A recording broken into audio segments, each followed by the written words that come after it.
Hi there. In this video, we'll take apart a classic servo motor, the kind used in many robotics and Arduino projects.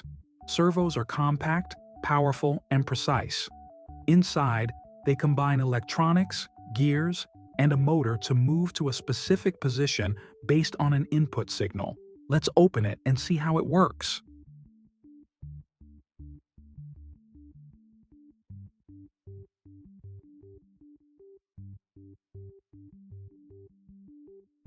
Here we see the internal gear train. These metal gears reduce the speed of the motor and increase its torque. The gear ratio allows the motor to precisely position the output shaft.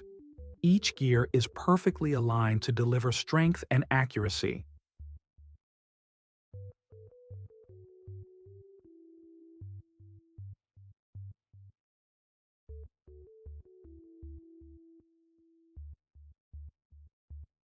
Now, let's look at the electronic side. Here's the DC motor that powers the system. Next to it is the feedback potentiometer. This tells the internal controller what the position of the shaft is.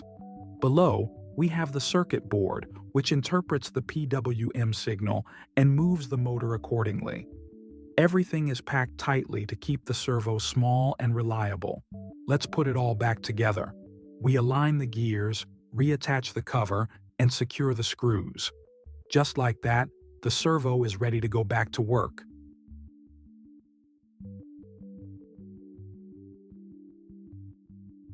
Thanks for watching. If you enjoyed this video, don't forget to like and subscribe for more Arduino and electronics content. If you'd like to support the channel, you can donate via PayPal or check out the Patreon link below for exclusive content and behind-the-scenes projects. See you in the next one. Blast off.